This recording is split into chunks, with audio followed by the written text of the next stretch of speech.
Hello and welcome, Internet experts. Welcome to Everyone's an Expert. I'm not an expert, but hopefully all of us together can put our heads together and we can come up with the right answers or at least the right directions. Welcome. We're going to talk about all sorts of EV stuff, crazy, depending on your viewpoint, stupid road trip I took this weekend. And lots of other fun stuff. So, hello and thanks for joining. I see we got Roland here and Todd. Hello. Hi, guys. I did throw a poll up there, so I'm interested to see what people think about that. I've got some thoughts, but I'm going to save them until I see how you guys are reacting. As you're answering the poll, I guess also if you can put in the comments or the chat what you expect out of it. Do you expect it to be perfect right away, or what are you thinking we're going to get when the button is pressed? I'm really curious what people are thinking. So we can have a little fun with that. Hi, John. He's 100% of the button. Yeah, that's a good point. If you've paid for it, you want to be pressing it. I'll start with, like I said, hello, John.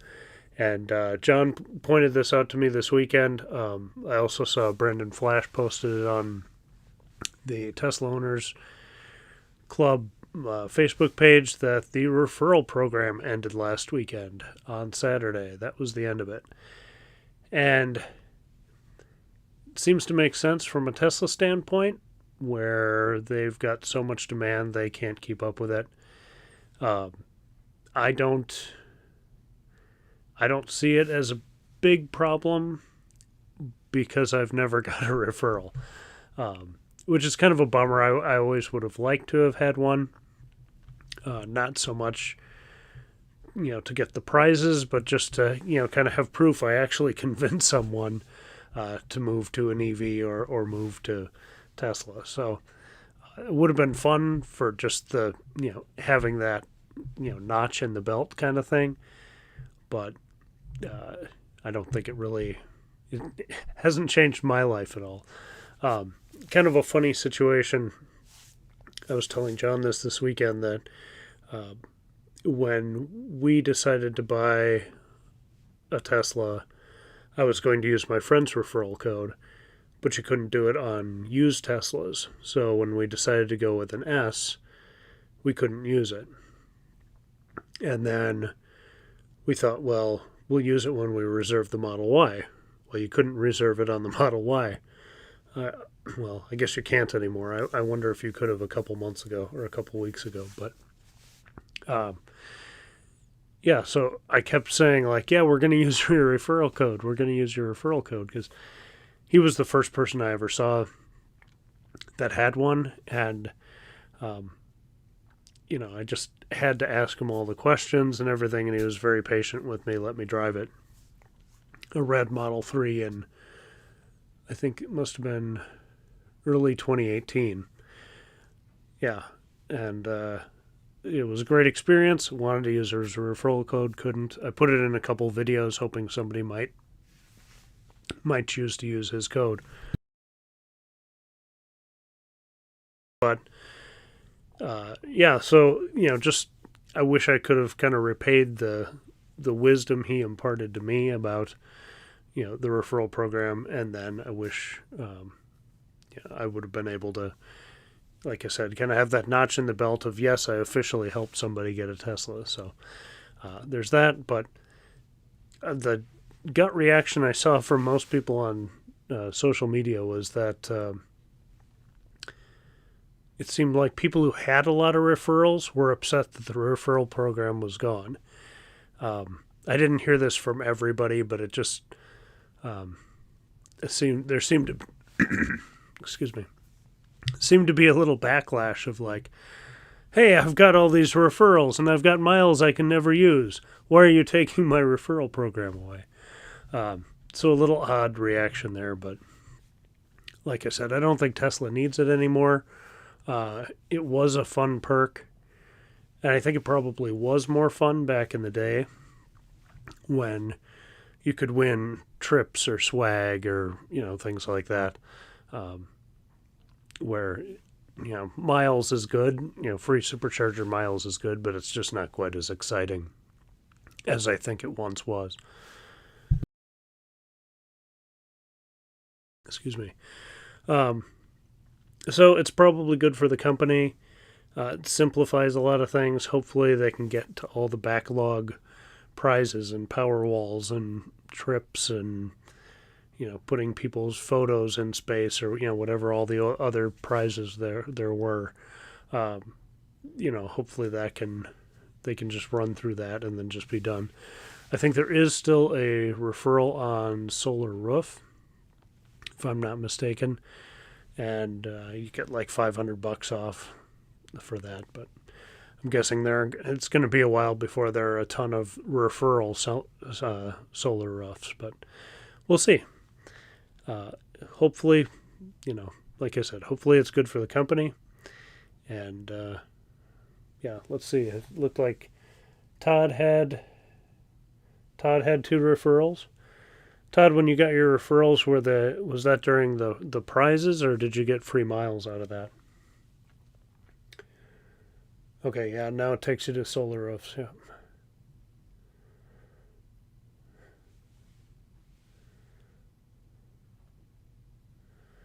Yeah, and yeah, Tesla has a big liability on roadsters. Jason, are you saying you got a free roadster, or that was just the prize? Because yeah, I know some people won like 2 or 1.5, and they were going to buy the second one to pay off the taxes on the first, and like that's so beyond my level of um, yeah, understanding and finance and uh, all those kind of things. I suppose if I was in that position, I'd be researching, you know, how to get to keep one roadster out of the two. But unfortunately, I never had to learn how to, figure that problem out.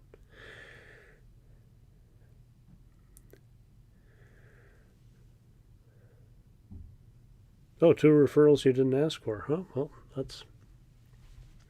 I hope you got something out of it, even if it was just miles. Um, then that's good.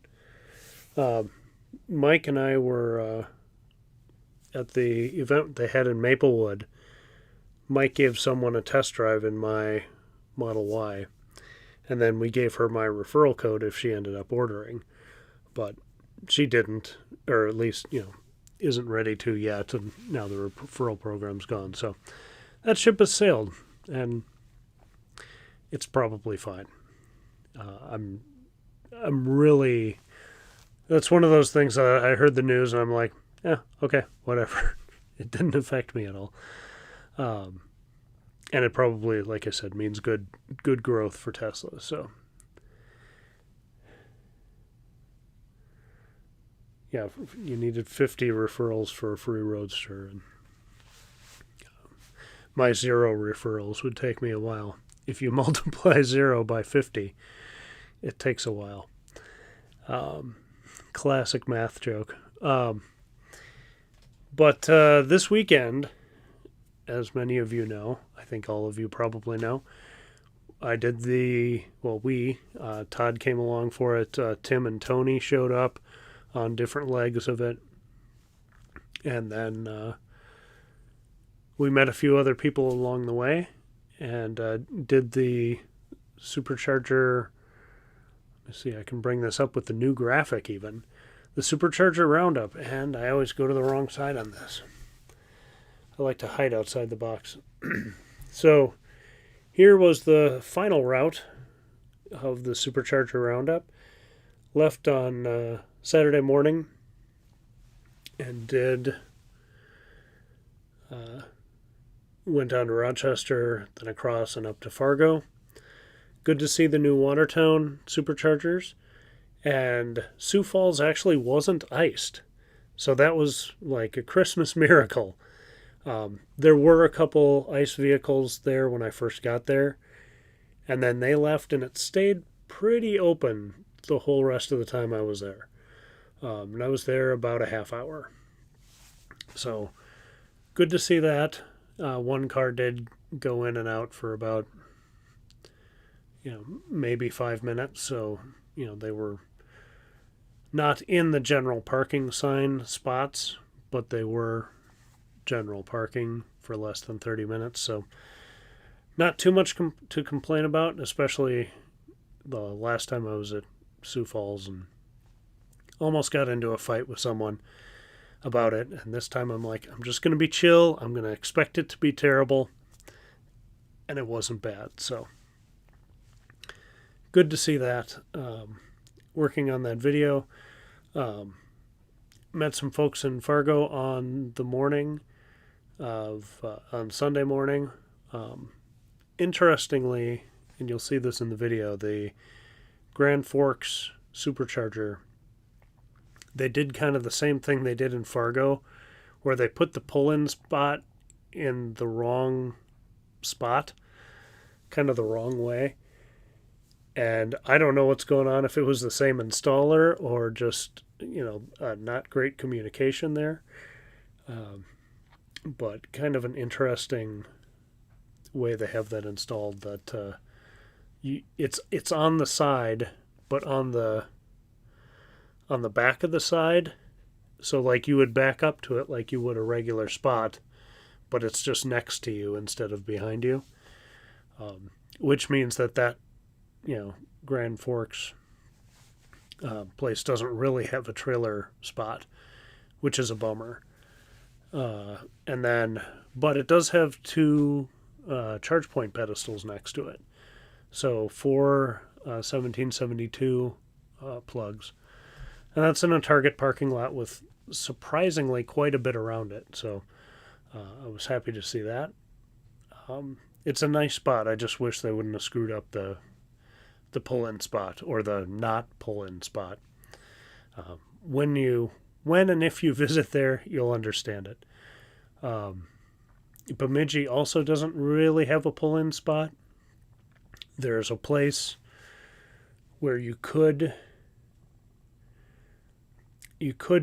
pull a trailer and put yourself in a position to plug in, but you'd be kind of in the entrance to the parking lot. And although it's not super busy, you would be putting yourself at risk by parking your car there. So not a real great situation, but there are superchargers in Bemidji now, and that's pretty good. So you kind of, in places like that, as I'm doing supercharger reviews and things too, it's just so good that they're there. The fact that they're not necessarily ideal doesn't matter that much. I mean, it does. It's going to be frustrating for people towing a boat or something like that, but there are superchargers there when there weren't before. So it's a big plus. So Todd came down and met me in Albert Lea, and then we drove over from Albert Lea to Worthington. Yeah, Worthington. And stopped by the Green Giant. I don't know if you guys saw that post online. Stopped in Blue Earth. And then Todd ran back up through Mankato, I'm assuming, back up, and made it all the way, if I remember. I think he even had some percentage to spare. And then, like I said, I met a couple people in Fargo. Met Jamin up in Bemidji. And he actually helped get the supercharger installed where it was. So it was cool talking to him. Again, that stuff will be in the video. And then when I got to Carlton, when I left Bemidji, I was like, man, I really want to do some sightseeing, because I tried to do a little bit in northwestern Minnesota. I went to the Glacial Ridge Wildlife Preserve, and I'm thinking, oh, this is going to be really cool, right? There's going to be, all sorts of wildlife, and, it'll be, I was expecting, like a ridge where you'd have a drop off, and be able to kind of look out over, on one side you'd have the prairie behind you and looking out over, as things turn to forest to the east.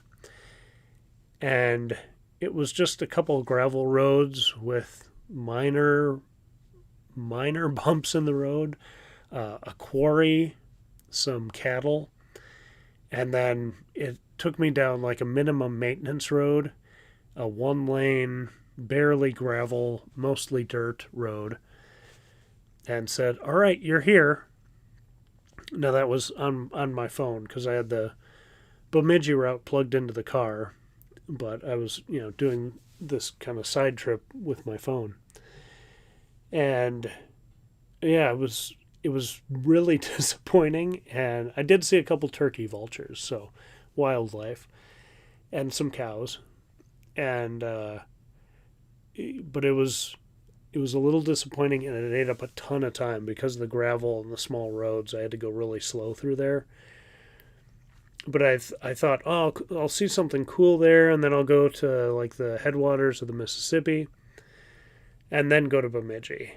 But by the time I got out of there, I was like, man, I'm not going to get out of there for a long time. Just go right to Bemidji, and I did. And then Jamin and I got talking about the whole process of putting the chargers in, finding the right place. That was really interesting. Some of the other charging things and things to do up in Bemidji. Then some kids came over and they were checking out the Tesla, so that was cool. But again, by the time I left there, I was like, oh man, I haven't seen the scenery really. I did, and as I left there, the supercharger, I was thinking, well, I have to go to Two Harbors now because I have to see the lake, get video of that. And then as I plotted that out in the car, it was going to take over 3 hours to go to Two Harbors from Bemidji. And some people had posted that they might meet in Carlton. And I thought that's just not, like, no one's going to wait around for 2 hours for me to get down there. 2 hours from when I had, said I might be there. And so I skipped that, but I did go to the Paul and Babe statue in Bemidji, which I'd never seen before. So I said, okay, no Two Harbors, but I'm going to stop and see this on my way out of town. So did that. Saw another black Model 3 there.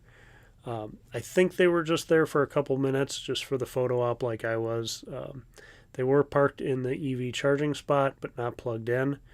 But again, I think they just parked there and walked over, took a picture, because by the time I got back to my car, they were already gone. So would have liked to have said hi, but yeah, didn't end up meeting who that was. But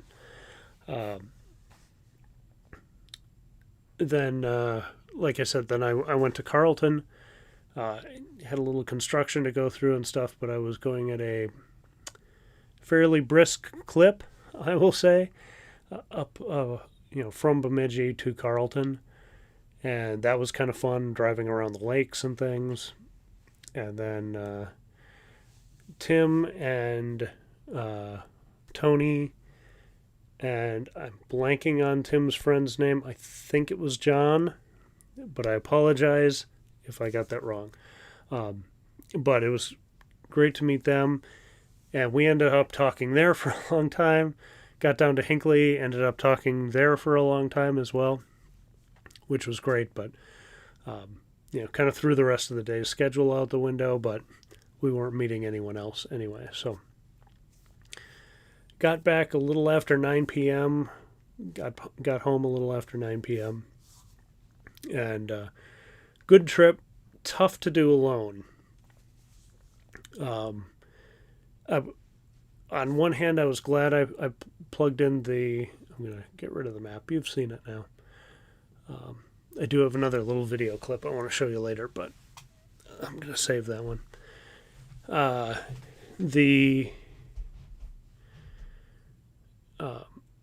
was glad I did it. Glad I built in 30 minutes at each stop, roughly. As Todd and everybody can attest, that when by the time you get out of the car and kind of stretch or grab a snack, use a restroom, and then you start talking to people, and then you look at the clock and it's like, oh, we needed to go 5 minutes ago. So that was good. And it also kind of gave me a little chance just to kind of not be driving for a little bit, because although autopilot's wonderful, it was, by the end of day 2, it was 1,091 miles on the odometer. And so, yeah, I was ready for a break or to, stop for a while and not be driving. But good experience. And then that kind of brought up what looks like the poll is still at 100%. That kind of brought up what happened on Monday. And I'll get to that in a second. That was some Twitter fun happened on Monday. But an interesting thing I realized that in setting up the event for the various Tesla groups, I joined the South Dakota Tesla group, the North Dakota group I've been a member of for a while, and obviously the Minnesota Tesla group and the Minnesota EV owners. In all the Tesla groups, I set up events, and then I think I posted the schedule to the Minnesota EV owners group and said, hey, if anybody wants to bring another EV here, it's just more for the public to see and look at. So this is where I'm going to be roughly at these times. But in setting up the timeline beforehand, figuring out all the mileage and all the details to send to people, it was a lot of planning, and took Destiny Reeves-Wolf from North Dakota had a great suggestion of letting the Watertown, South Dakota, and the Grand Forks newspapers know what we were doing, and offered like, here's kind of the basics of it if you want to come, and this is when we'll be there. So it took a while to write that stuff up, and in a way that coming from a small town, I know that sometimes small town newspapers just cut and paste stuff that's sent to them. And I thought, well, if they come out and do a story, half of what I write to them might be in the story. So I kind of wanted to be really careful about what I was sending them, especially if they're not familiar with EVs, which you kind of have to assume they aren't. So it was interesting. All this planning went into the event of it.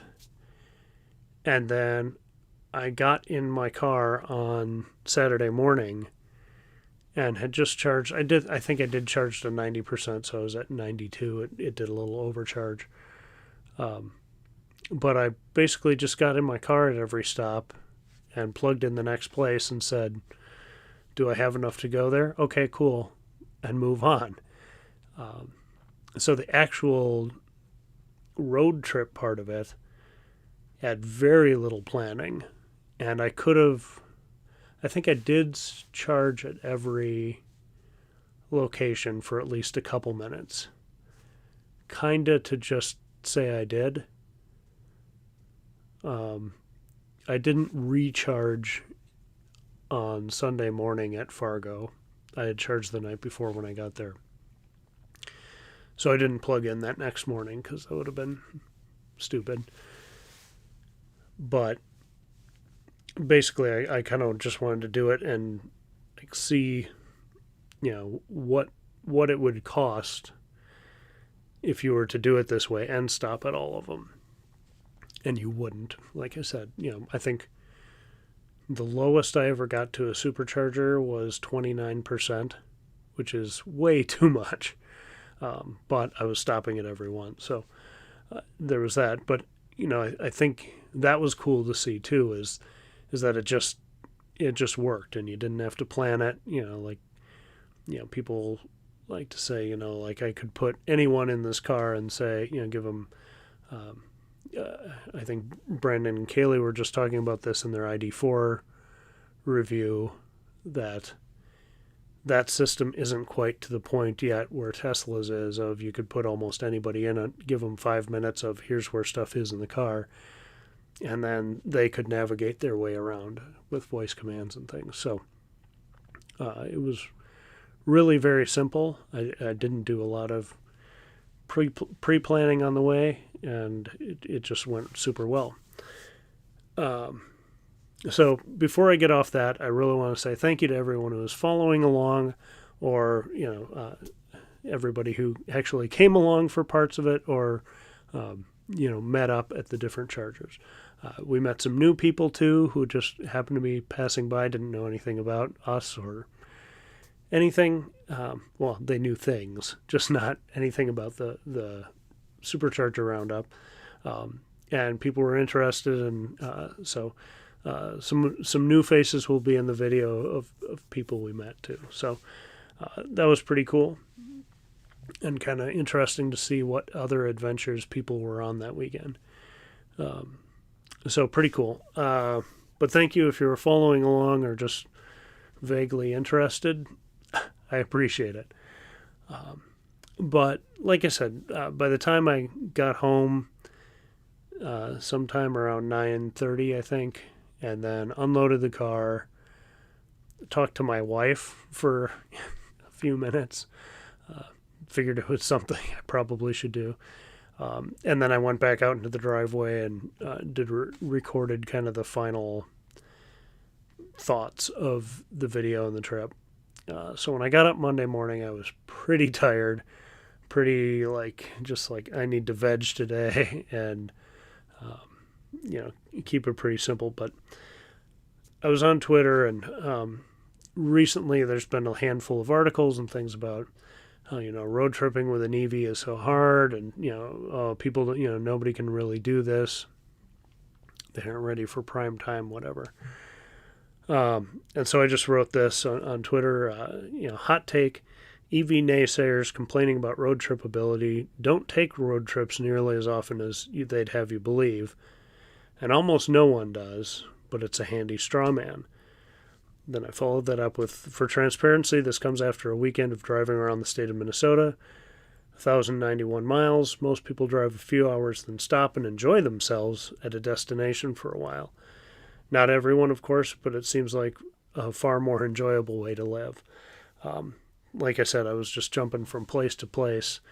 And the one time I took a scenic detour, it wasn't scenic. It was just a long, slow detour. And nobody other than in emergency situations has to do things like that.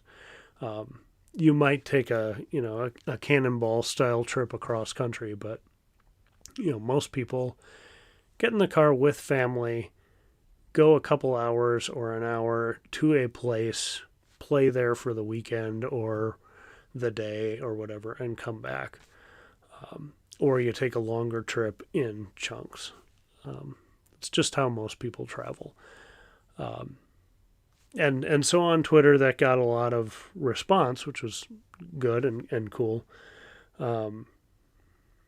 Most people agreed with that. Someone was saying, well, that's a good case for plug-in hybrids. And then I said, yeah, that can work, but, the problem is when they don't get plugged in. And they were referencing a study from Germany of where they get a big tax incentive because it's got a plug, and then no one actually plugs it in. They just had a better lease price. I think that was Germany. But so there's talk about that, how people who have taken road trips maybe, but they've never done it in an EV, so they assume the worst about it. Some people did point out that, well, I go here and it's still a pain in the butt. And trust me, I know in Minnesota, in some places, it's still kind of a pain in the butt. In the Dakotas, it's still kind of a pain in the butt unless you're right on the interstates. But, for most people, where most people go, it's not that bad. Of course, you had other people, chiming in with oh, so you know more about other people's habits than they do? It's no, it's, a generality. I said a hot take, and this is generally, when I think about my family members who travel at all, when they do, It's once or twice a year along major routes, or, they're visiting family a couple hours away, a couple times a month or something, all in, again, major routes going from house to house or house to cabin where there's charging or charging opportunities.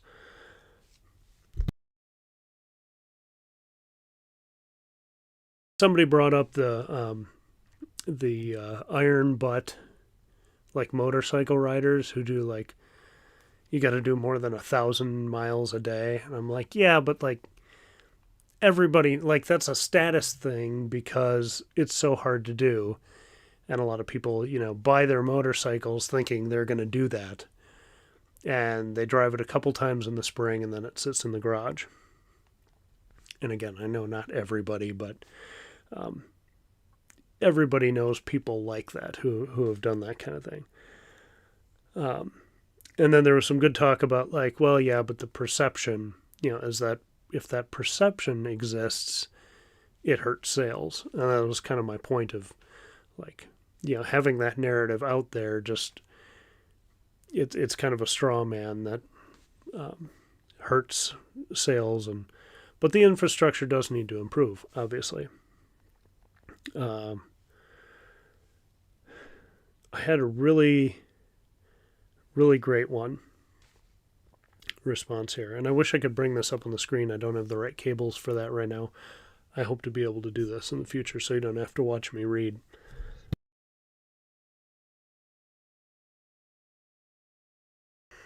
And a couple people said, well, I have a Tesla and I can't go where I want to go, or it adds too much time. And that's going to be the case for some people on some routes.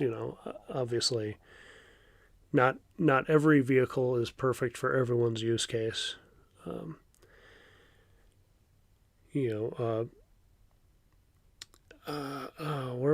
was a comment about how, and I wanted to talk about this one because it was so weird. I was like, oh, I can't tell if you're joking or not, especially because it was kind of one of those random, like they had a name and a face in their thing, but it was a character from an old TV show, and obviously not the real person behind the account. And one comment, their first comment was, EVs are pushed by communists so they can track and control where you go. And then they linked to an article that was pretty neutral, just saying kind of where Teslas are produced, which most of it is in the U.S. Giga Shanghai is cranking up now, but I think this article was too old to include much of that. But interesting, and so I'm like, oh, I think this guy's joking, especially again with the name, and I was like, yeah, you think that's bad? Just wait till you hear about oil, because obviously, that's, you can get solar, you can find other ways to produce electricity and get that into your car, right on your own property. And, as far as the cars tracking you, almost all modern cars and all modern these are doing that. So, like, whatever. But, so I was just kind of like joking, like, yeah, wait till you hear about oil, because obviously you can't, drill for that. Well, maybe Roland can. Maybe if he stuck a pipe in the ground, he might be able to get something. But you still have to be able to refine it and get it into your vehicle. And there's a lot of gatekeepers. And when you go up the chain to who the main gatekeepers are, that's a couple corporations that, or nations, depending on what level you want to get to. But there's some serious gatekeeping going on that we are allowed to travel using gas. I don't think people think about that as because of how ubiquitous gas stations are. But if you look at the hack and the shortage in the Southeast that happened, was that earlier this year? Obviously, that that supply chain isn't as robust as people like that would have you believe. And then, so I just kind of, put a smiley face after, my comment. I'm like, whatever, like, can't tell if you're joking or not, but I'm not going to get into all that try to cover that on Twitter. And then they responded with another thing about, like, well, if you want to be tracked or, like, and, I just responded like, it's 2021 and I have a cell phone. Like, that ship has sailed. And, I didn't mention this, but it's like I put half my life on YouTube anyway. So I try not to share my address and exact information, but, someone savvy with too much time on their hands could probably figure things out. I'm not too worried about it. Maybe I should be, but, it's, people can find out who you are and where you live. There's, like I said, it's 2021. We have cell phones. If a nefarious government or, foreign government agency really wants to find Brian, they're going to do it. I don't think I have that much interesting things anyone would want that I don't share publicly. So there's that.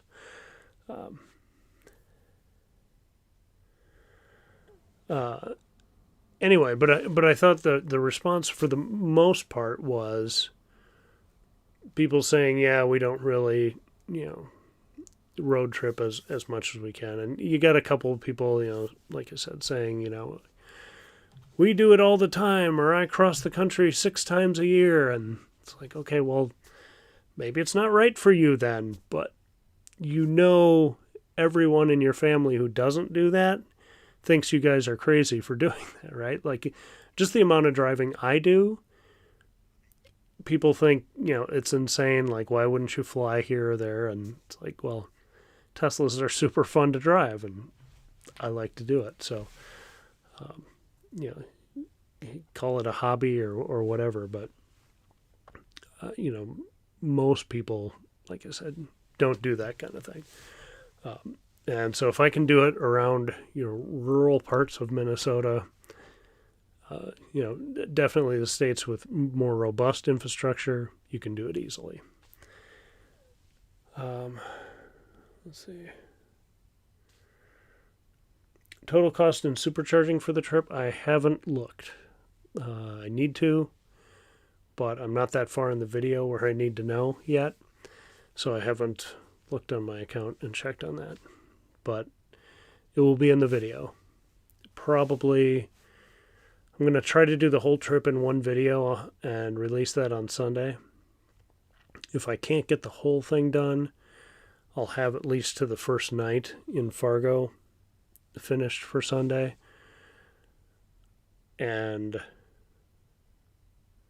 But I think I can get the whole thing done by Sunday. I should be able to.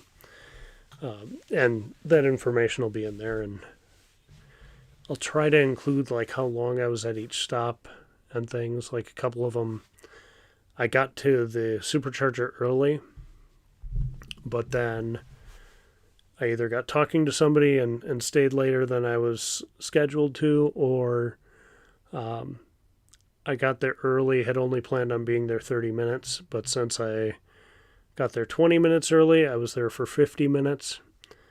That was the case in Grand Forks because I had sent something to the local newspaper. I decided that I should stay the amount of time I told them. I was 99% sure no one was coming, and no one did. But I thought, I don't want to be, the guy who said he'd be there till 10:30 and left at 10:05 because I was bored, and then miss an opportunity to help promote EVs in a new area. So I was trying to be a good boy and follow the rules. And then So that, yeah, all those kind of stats stuff will be in there. I didn't really pay much attention to my charge rate or how fast I was charging. Like I said, I was getting to most of them at 29 to 35%, and just plugged in until a good break in a conversation, and then I was like, oh, I need to unplug and move. So a lot of times, I got up to 80, 85%. One of them, I think that was Bemidji. I actually, because while I was still there, I was thinking I would go to Two Harbors and then down to Carlton. I did change the limit up to 100%, and it did get to 100% by the time we were done talking, which was ample to get to Carlton.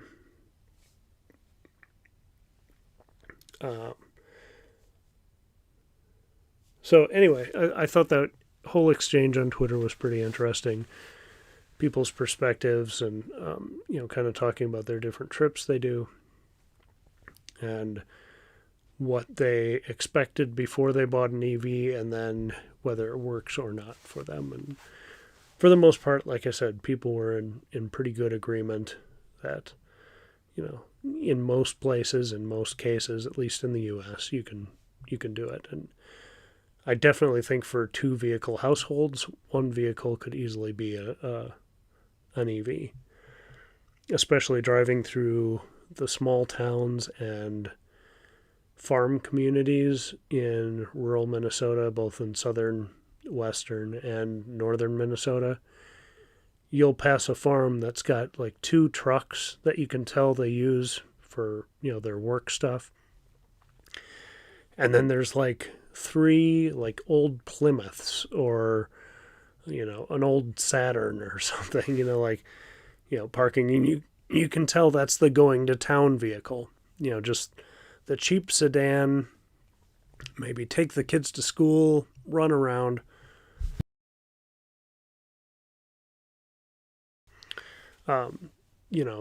Just the vehicle they have for daily life. So I think a lot of people think, I live here, I need a truck. And then they don't realize that if they just turn around in their own driveway, there's a vehicle that's definitely not a truck. So interesting. Like I said, that was all pretty interesting. I guess I did something fun, and I'm not trying to be snarky with this. But since we're talking about Twitter stuff, I found this on Twitter.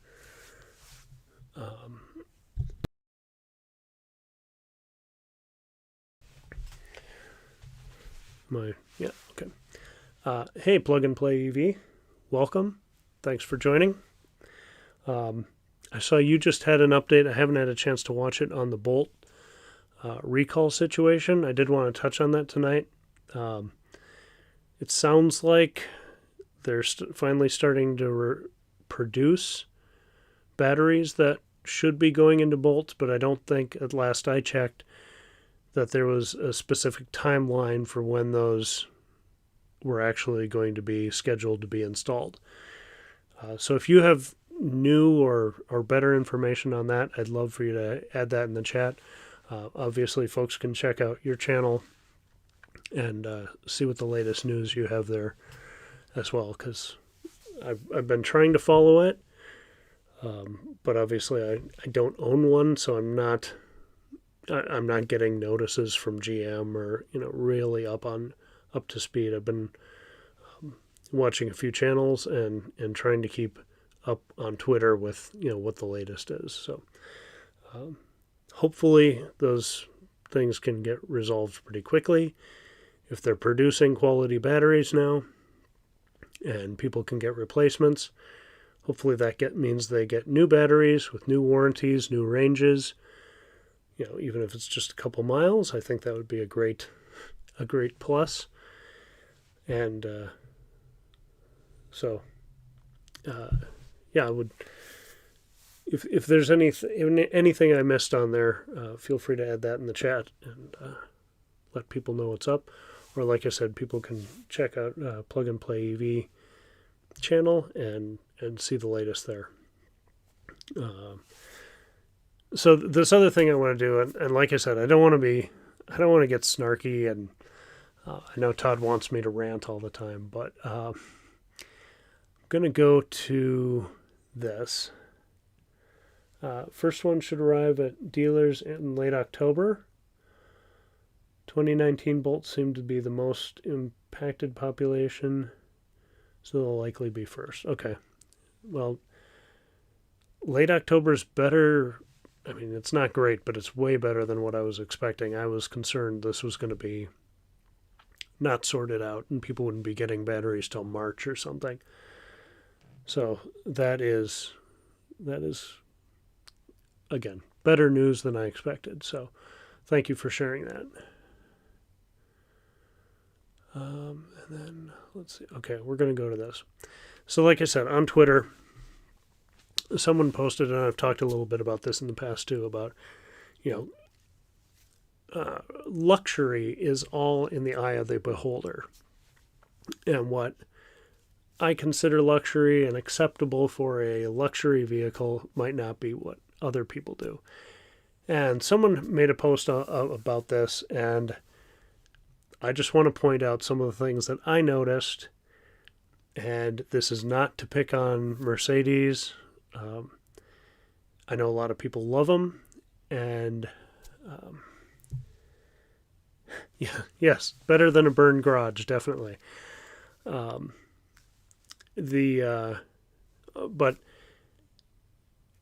I think Teslas are fine for what they are. I was happy to, not happy, but I was okay paying with what I paid for the vehicle I got. I'm very happy with it. Hey, Aaron, welcome.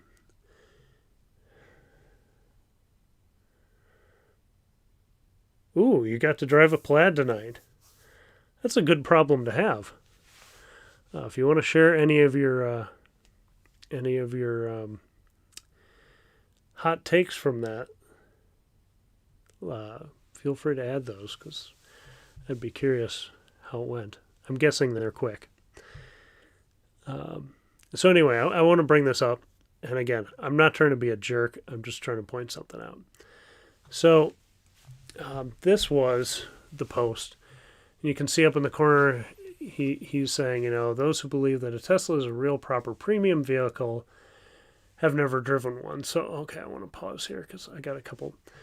Okay, so when I think premium, I think, especially when, you hear the name Mercedes, a lot of people, like, oh, the greatest designers in the world and these beautiful vehicles and everything. And so that's what I expect, is like, okay, show me something really spectacular. And, we can all, judge about, how we like all the buttons and switches. I'm not going to get into too much of that, although there are copious amounts of buttons and switches here, including the two little silver tabs on the top of the steering wheel post there that seem a little added on. But so my first thought when I saw this picture was, okay, well, they've got the traditional vents and those silver, kind of going the silver circle kind of ties into the Mercedes badge, circular badge on the steering wheel. And I'm like, okay, that's the design language they're going with this interior. But then I noticed this guy over here. And what's that? You have another circle, roughly the same size, with a completely different design language. And I'm sure that, the comeback would be, well, that's from the speaker company. That's the, whatever speaker grill, little logo, whatever that is there in the center. And I would say you're building a whole car, not a car and throwing speakers into it. Like, obviously you are, but like, you're making a global design decision and choosing to not tie this very obvious thing into the rest of the look of the vehicle. That's something that, to me, the best designers in the world shouldn't let that slide. And if focusing on the brand of that speaker or that stereo maker is that important, then that brand is more important than good style, in my opinion. I did go to college for art, so I'm not just pulling this out of my butt, but, again, design is very subjective. This is just some of the things I'm seeing on this person's post. So there's that. Then let's fade that out and then and then we got this little guy up here. All the vents in the center are just vents. And then this guy on the side, he's got a little twist knob or something, so you can grab it and steer the direction of the air, maybe. I don't know what that is. And it doesn't seem to tie into anything else. And then we go, oh wait, it does tie in to this guy on the center dash. I just passed it. But that's not on any of the vents. Is it a cigarette lighter? What is that doing there?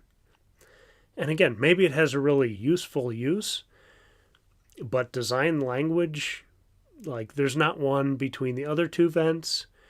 There's not one in any of the other vents. It's just a random knob just there. Okay, whatever. Then we come up to this big screen up top.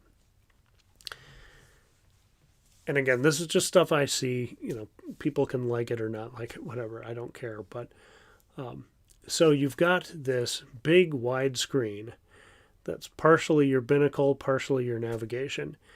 And I don't think these look terribly modern.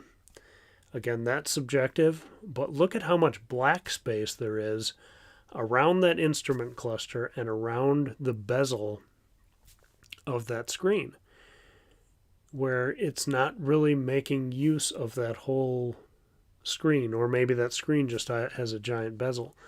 But it doesn't scream premium or modern to me. It screams, we threw this in because people want screens in their cars now. And that nav kind of has an old school Garmin look to me, but again, that's software and that can be changed. So then I was looking around the screen, and we come up to this corner up here where you have the screen rounding down and the lip of the sunshade over the screen is making a completely different shape and doesn't tie in at all. And a knock on the Model 3 and the Model Y is, where's my hand? The screen's just kind of plastered on the dash and it's just kind of sticking out there. Yeah, and it doesn't bother me, but that is the case. But there's not anything around it pretending to go around it or cover it well. So you have this weird, right in the middle of the dash, or a little toward the passenger side, situation going on over there. And then go forward. And then down below, we also have, if you look closely, that screen doesn't quite fit into the dash notch of it. And it's like they built the dash not knowing what size the screen was going to be. And so they just left some wiggle room in there. And so there are these weird gaps that I feel like would fill up with dust or grit and things like that. And just odd choices, again, from something that's supposed to be so premium. Now, maybe, and you kind of have that on the other side too. And this last thing might just be from the angle that this photo is taken from, where it's kind of fisheyeing. But something I noticed on, I believe it was the e-tron, and I know sitting in the Jaguar I-Pace, they really want you to have that cockpit feel, but you feel like your knees are being squished together, like you have to like squeeze your feet into where you can drive. And I know this probably bothers me more than most people. I'm bow-legged, and so having something pinching on my knees is super annoying. It would be fun, to have that cockpit feel for a short trip, or maybe on the track, to feel really, bolted in there. But when I did that trip over the weekend, I was man spreading like crazy, and that's the kind of ride experience I want. I don't want to feel like I'm pinched in there. So I hope that wasn't too much information, but so just again, not knocking on people who like this. It's fine, but just kind of going with the point that beauty and premium quality is kind of all in what you value more in a vehicle. And the guy in the writing the post also did say, he likes the ride comfort better and the suspension more than like the Model Y. And again, that's fine. But to each their own. And I feel like if you want to nitpick things, there are lots of things you can nitpick on any vehicle, even a premium vehicle. So there's that. I'll stop being snarky now and get back to Aaron's Plaid experience. Posted in the Tesla Owners Group. Pretty great. Oh, maybe I did see that. Was that... did I see you post something from someone who wasn't in the group, but he let you drive it? I may have seen that right before I came on. Rather than setting up my live stream setup in advance, I was watching stuff on Facebook. But yeah, looked very cool if that was yours.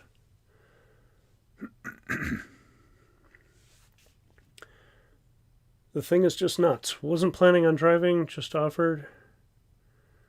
Then took my phone and recorded it. Okay, so that was the one I saw. Okay, yeah, that did look fun.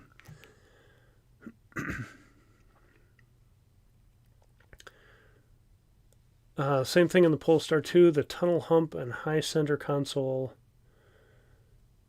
feels limiting and unnecessary. That is really interesting. I'm going to pay extra attention to that because I'm going to try to drive a Polestar hopefully next week. I'm going to see if I can schedule a test drive in one. So it's interesting that that's your experience. And I don't know. I guess some people like that more cockpit feel. But like I said, I'm bow-legged and want to be comfortable.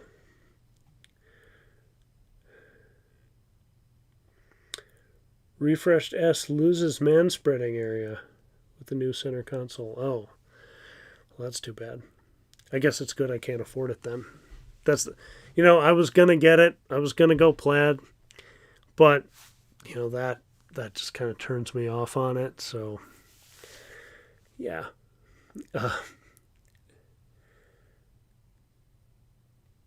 Yeah, we do need... Brian does need to review someone's Plaid. If only someone had one. I do want to check that out at some point. I love your wrap, by the way. That was fantastic. I was talking to someone. We were trying to figure out, I don't know if Todd and I were talking about that, but is your car blue with like an iridescent wrap around it, or is it a colored wrap that changes what the blue is? And that roof is incredible. Yes, I walked out of Costco wearing a plaid shirt. Okay, yeah, I did see that in your post. Yeah, I asked if you'd ever seen one. Took you over to offer a ride. Yeah, that is so cool. It's the the great thing about EV drivers, most EV drivers I've met, is almost everyone says, "Hey, do you want to drive it? Do you want to get behind the wheel?" And I try to do that when I can, when it's relatively safe or a relatively trustworthy person. I guess you were wearing a plaid T-shirt, so he figured you must be in the know. But yeah, that is so cool. My friend's got an i3, a BMW i3, and they're like, "Oh, you have to drive it. It's so much fun." Um, and that's just kind of the case of like everybody wants you to experience the joy they've found in driving their different EVs. Bill in Park Rapids. He's given 41 rides. Wow, that's fantastic. Um, yeah, the like I said, people just want to share that experience, so that's pretty cool. Um, and I think isn't Drive Electric Week next week? I'm sure there are a bunch of events going on, but I've been just so crazy on things that I haven't really got a chance to get a handle on what events are going on where and the different things that are happening. But I do want to get to as many as I can, and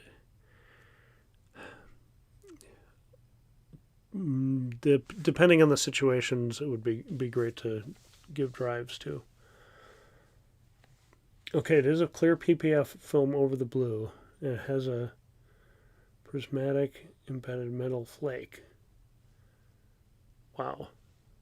Yeah, just in the few pictures I've seen, it looks gorgeous. So, really good choice there.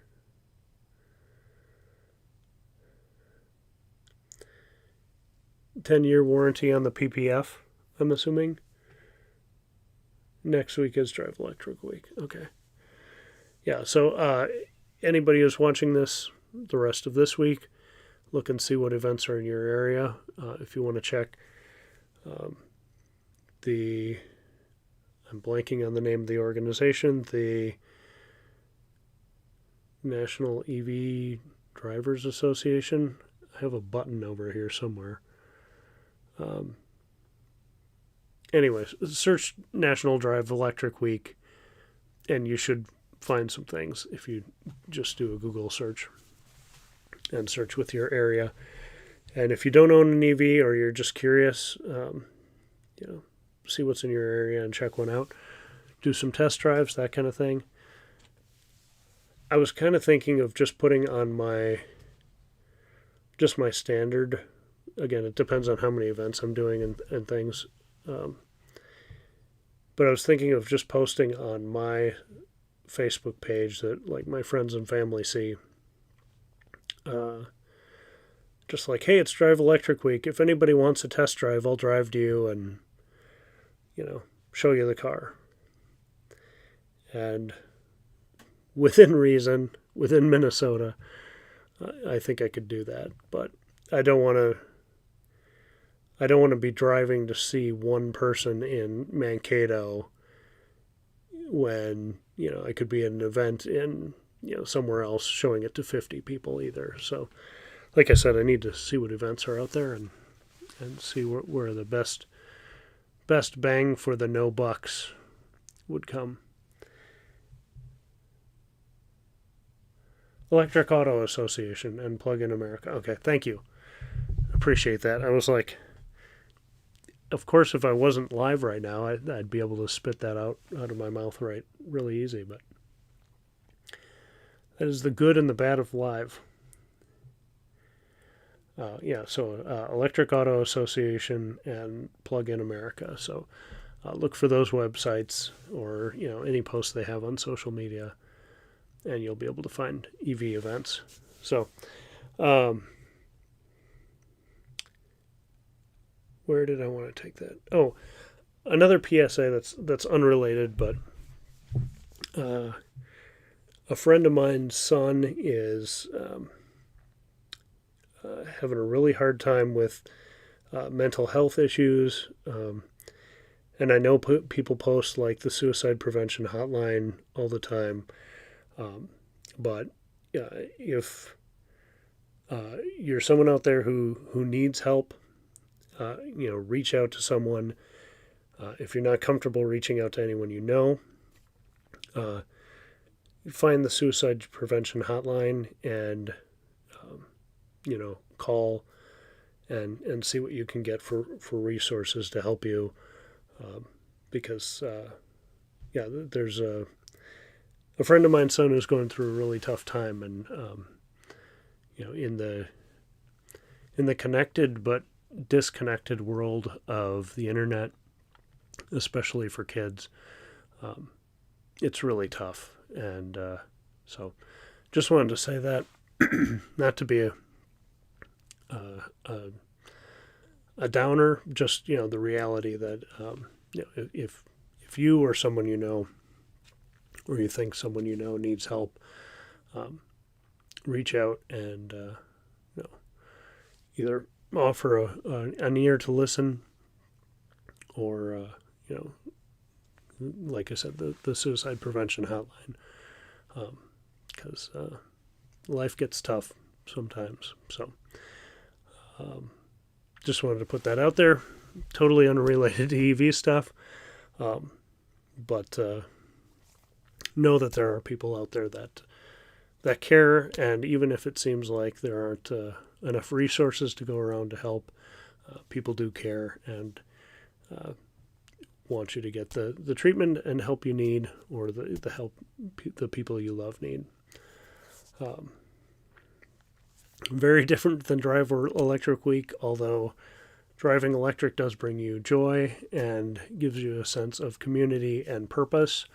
So if you are feeling a little lost and haven't joined one of these great communities, that can be, a good resource. Tied it back together. Nice.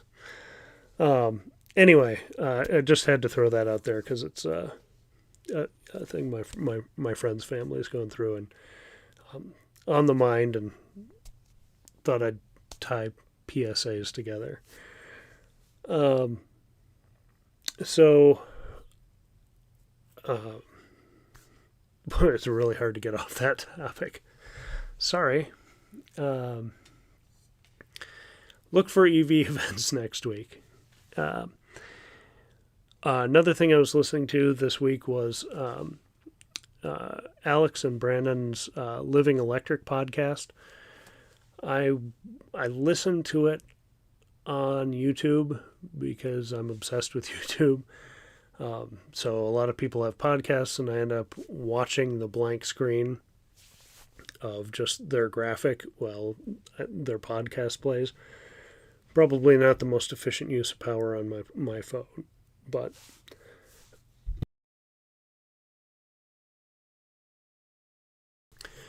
anyway, really interesting. They were interviewing the CEO of Land, which is like a small motorcycle, kind of like a electric scooter, maybe a little more juice than a scooter has. They were interviewing that CEO, and he was talking about wanting to go electric for his car, and he wanted to get the Mustang Mach-E. Really liked it. Wasn't interested in getting a Tesla. Again, everybody's got their own thing. The Mach-E seems like a fine vehicle, so good.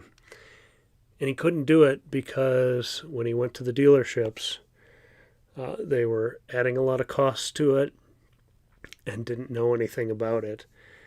And that there's been some social media stuff about that this week too, of like, is the dealership model really going to hurt? And in this case, it cost Ford that sale. don't know if it will long term. Maybe he'd find another dealer he's happier with. But when stories like that come out, it's unfortunate that in 2021, the dealerships aren't on board, and we're kind of making fun of it. Really trying to get him into a Bronco or something else, and hopefully that tide is turning. It's just not where it should be yet, especially with like how new the Mach-E is. You'd think there does seem to be a lot of interest, especially if it's something you're marking up like that you'd want to be trying to sell if you're going to mark it up. But he was like, they really didn't want to sell it to me, and I couldn't imagine the way they were behaving, wanting to go to them for service if I ever needed it. So unfortunate, and hope that kind of stuff is fading out over the next couple of years. Thank you. I will pass on your best wishes there.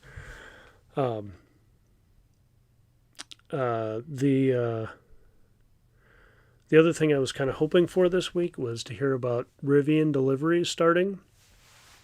And, they had the first one roll off the production line, and RJ gave a speech, which I still haven't had a chance to listen to.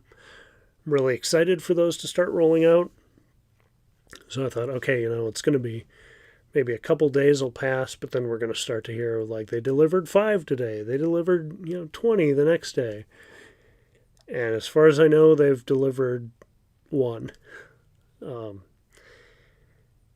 And they were talking about, starting deliveries in September, so technically they did. I was just hoping, by the end of September, and maybe they still will. We're still, what is it, the 22nd? They get a few days yet. So, I was hoping, like at least 100 by the end of September. We'll see. I have high hopes for those getting on the road. I think they're going to, Rivian's really going to be an eye-opener for truck people.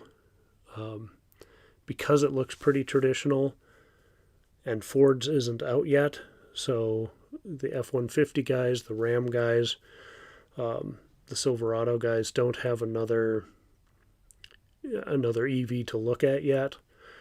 I think they're just going to make a big impression and a big splash, and generate more orders for them, but I think also really accelerate the interest in what an electric Silverado might be, or an electric F-150 could be. So hopefully that starts ramping up. I know Zach and Jesse. Zach is, if you've watched their show lately, he's really anxious to get his hands on his Rivian. Definitely waiting impatiently for that to show up. But interested what you guys have thoughts on that. Speaking of interest, I want to get to the poll I put up in the chat. If you haven't seen that yet, I'm on the wrong mouse. If you haven't seen that yet, feel free to vote now. And the question is, if it's available, will you press the FSD beta button? 89% say yes, and 11% say no. I'm guessing that's pretty much maybe 1 or 2 people said no.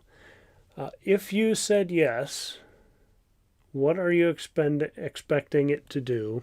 If you haven't voted yet, add your vote in. If you said yes, what are you expecting to get, assuming you press the button, you go through your 7-day review of, they find out you drive like an angel, just as pretty as could be, you follow all the rules, you're not launching your new Plaid, and what are you expecting the experience to be? And we've got somebody who said, wait until others test it first. Now, for me, I'll just kind of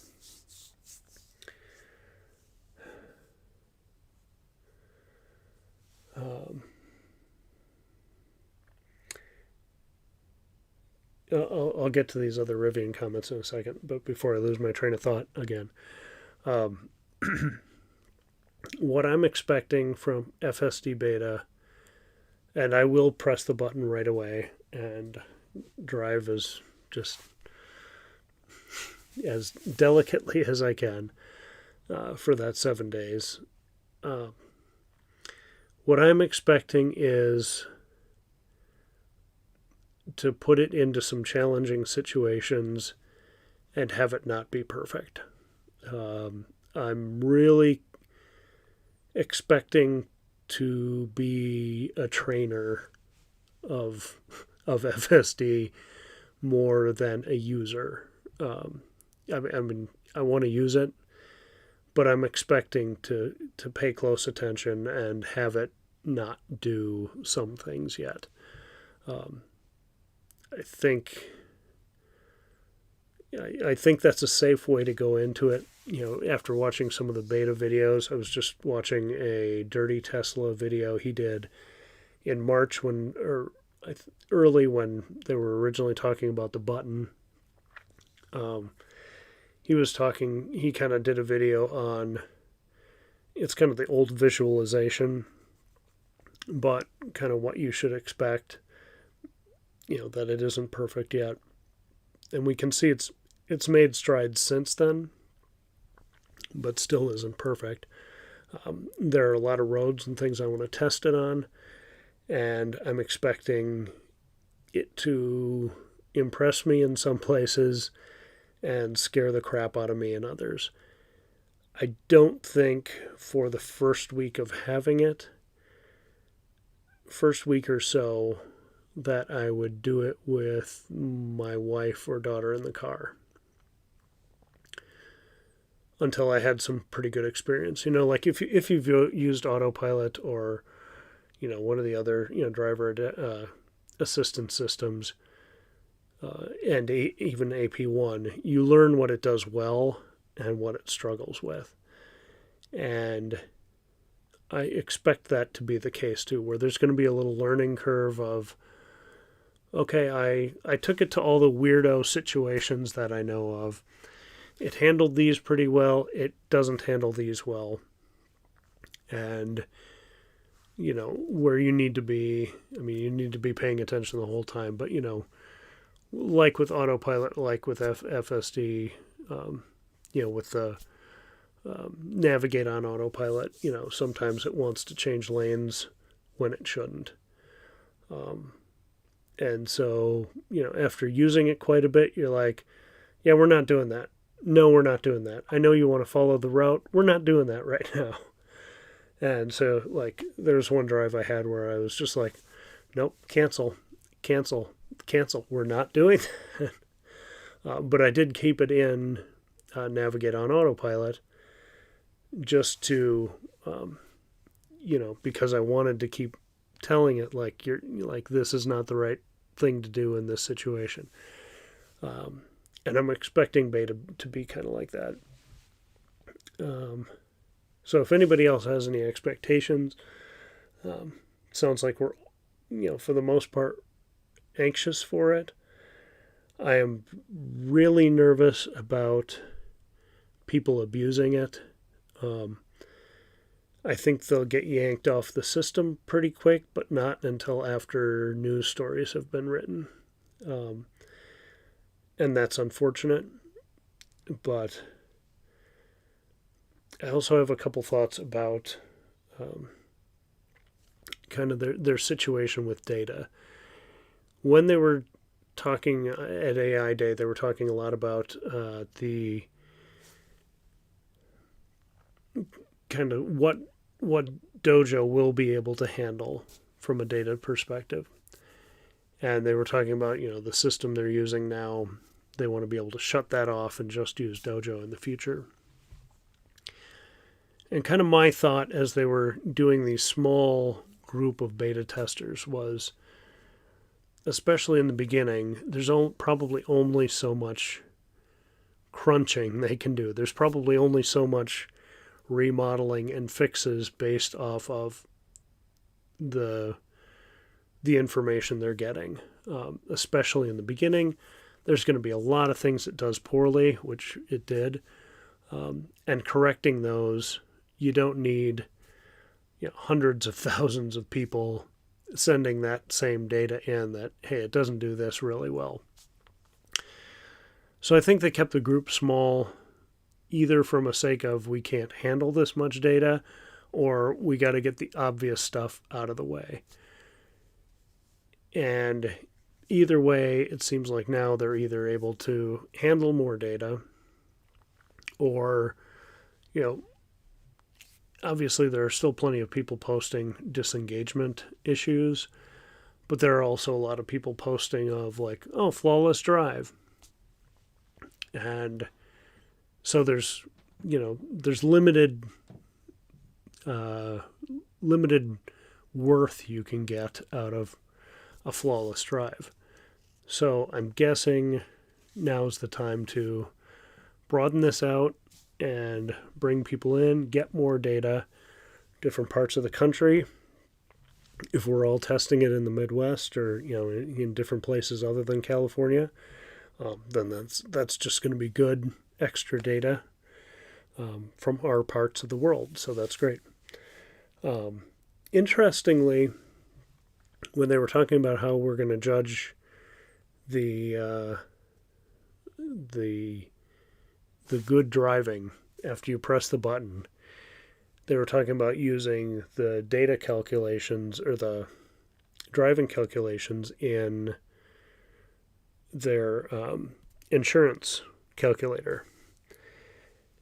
And I'm wondering if that's again a double-edged sword of we're at a point with insurance where we need more data, more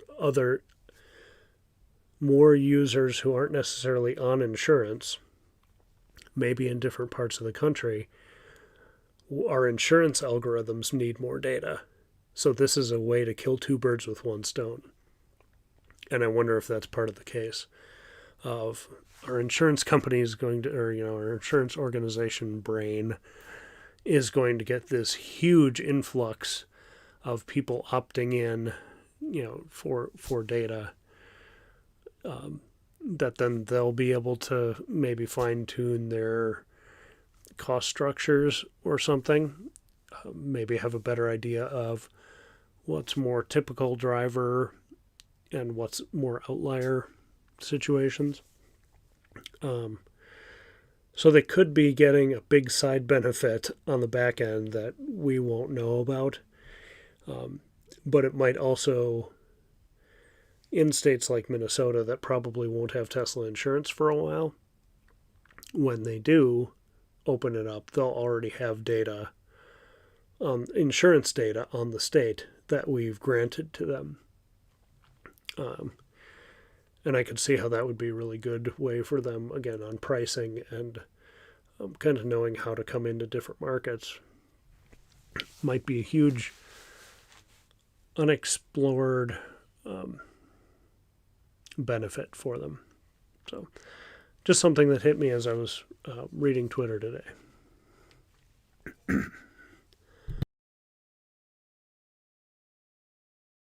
Excuse me. The Transamerica Trail story was okay. This is going back to the Rivian thing. The Transamerica's Trail story was an exciting preview, PR experience for sure, but great shots and performance of those two R1Ts. I have yet to go back and watch that, or I read some of the article part of it, but I didn't. I haven't watched that if there's video of it. But I want to, because it sounds like it was a really cool experience. Even if it was, all PR. It's interesting. Not a fan of the Rivian lights, otherwise pretty cool. I think I think the lights are a good way to distinguish it. Like, it's not a great design. Again, it's beauty's in the eye of the beholder. But I think the Rivian lights are going to distinguish it from the Silverados, from the F-150s of the world, because it is, kind of boxy, truck shaped generally. And so that just kind of defines, oh, that's something different. And I think once we see them on the road, I think, people will get used to them pretty quickly, and they won't seem that odd. I know, like when I was growing up, all trucks were a series of rectangles, just boxes stacked together, and everything had the bench seat in the front and 8 feet of truck bed in the back, and that was just how trucks were. And they started doing the crew cabs and all that stuff, and the shorter beds. And I remember it must have been about 93, 94, because I started college in 94. And on my dorm room wall was the new Ram design of, it was at least the first I knew of. It was the first one with those rounded front section, and it just looked so like muscular and organic, and like, holy crap, like that's like there aren't any boxes on that thing. Like, it was such a departure, but like so cool and radical. And then in the next few years, Ford rounded out, Chevy rounded out, and then everything kind of had that shape. And now I think things have kind of gone a little bit back to a little more rectangular, where things like that aren't as pronounced.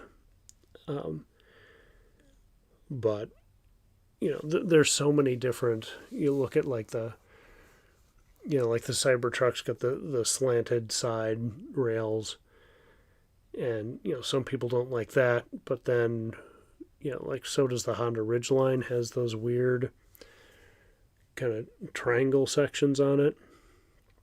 So truck design is like just widened out of what's acceptable for a truck design so much in the last 15, 20 years, or, well, since 94, almost 30 years of, going from boxes to, the Dodge Ram, and then everybody catching up, and then, modifying from there. So, I think it'll blend in. I think even the Cybertruck, it'll take longer for the Cybertruck to blend in.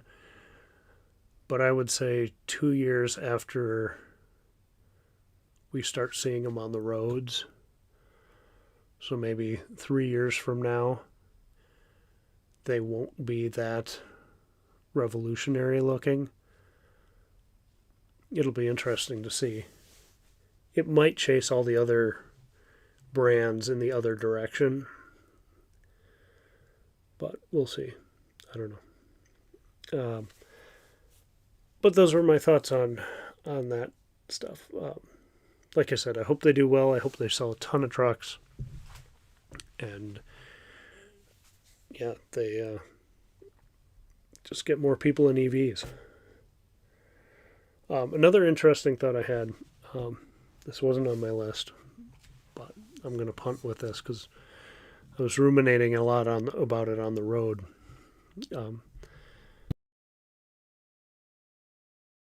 But in the anti-EV arguments that come up a lot, it's the long tailpipe kind of arguments. There's a lot of you're just burning fossil fuels in a different place. And I had the thought, forgive me if I mentioned this last week, I could have, but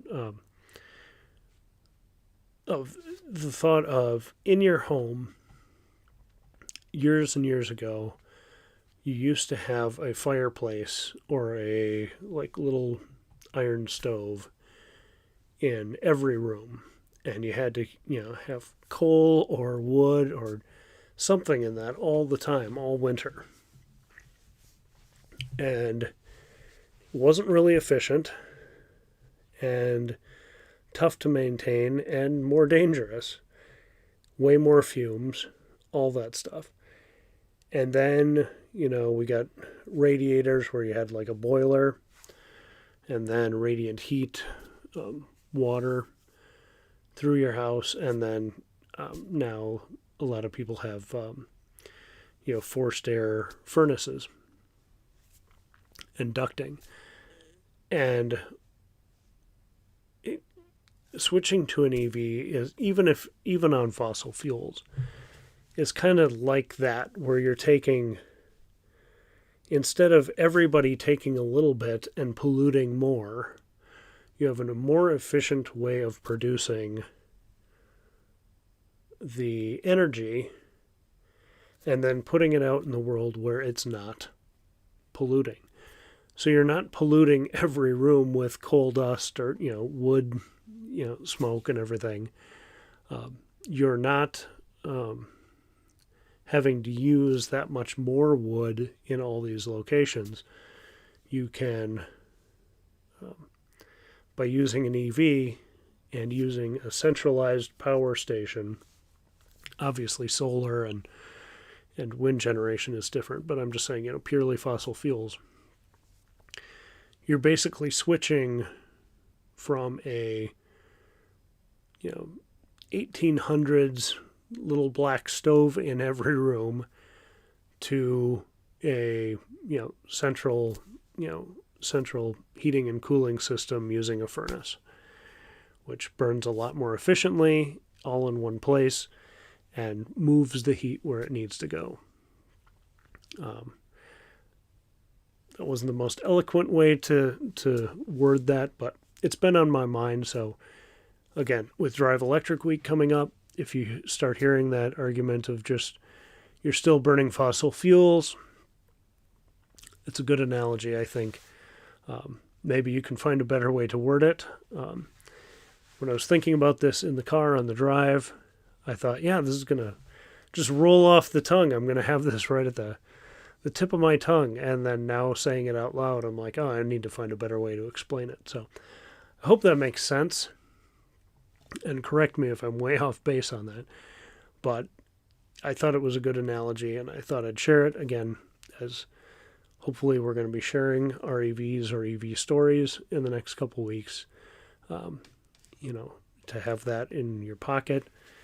But again, find a better way to say it than I necessarily did right there. Anyway. But I think that's all I had for the night.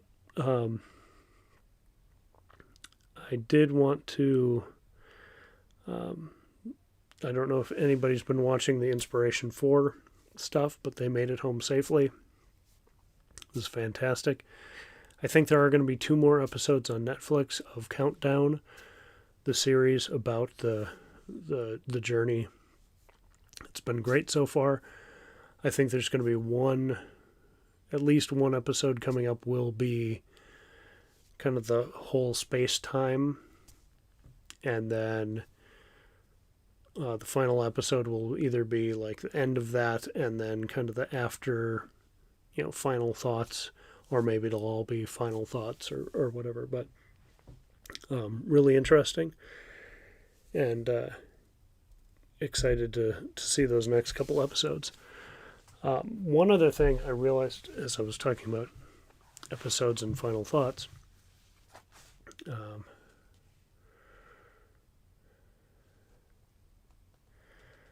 I'm sorry to hear that, Aaron. It's a pain in the butt, and it's always hard to come up with in the moment of like, no, you're wrong. I just don't have a good way to explain to you how wrong you are. So yeah, hopefully that helps. The but going kind of rolling back to full self driving and stuff and inspiration for, there is a right now Holmars catalog on Twitter, and I think K10 and Warren Redlick are driving across the country. There might be somebody else with them too. They're going from California to Florida on all FSD, and they do have the beta, so it'll be interesting. Obviously, this is going to be mostly highway driving, but I just saw before I came on them posting they must be in Arizona because they did like a Waymo comparison.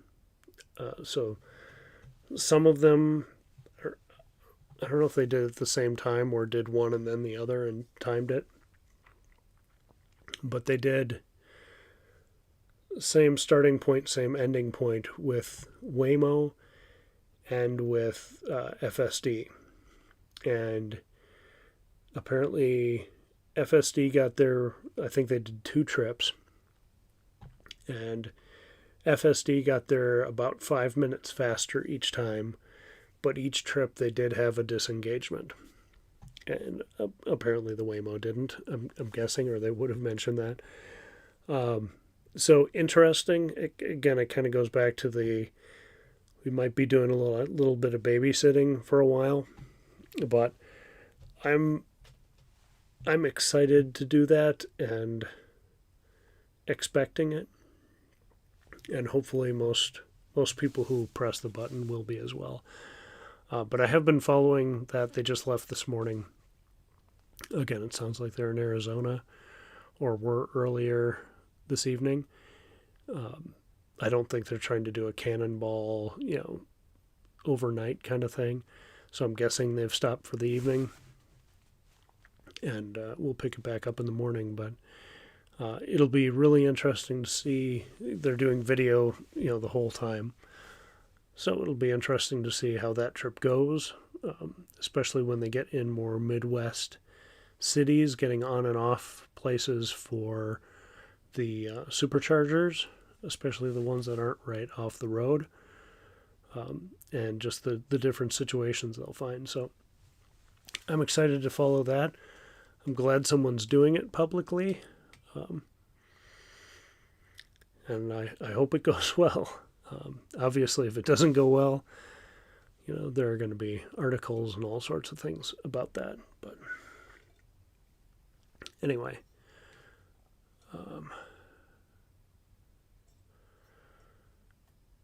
okay. Well, I think I'm going to wrap it up for the night. But I appreciate everyone joining me. Let's see, do I have any other?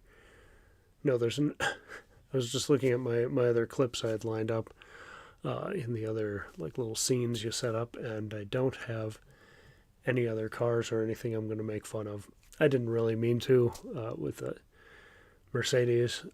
It just, want to point some of that stuff out that hits me when different people say things. Again, to each their own, and as long as we're moving more people into EVs and they're happy with them and they're functional, I don't really care.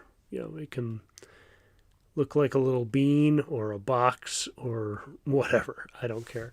But obviously, getting more people into EVs is the best. So, what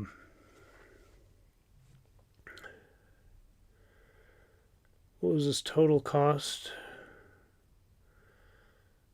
I assume you're, John, talking about the total cost of the Waymo. I don't know.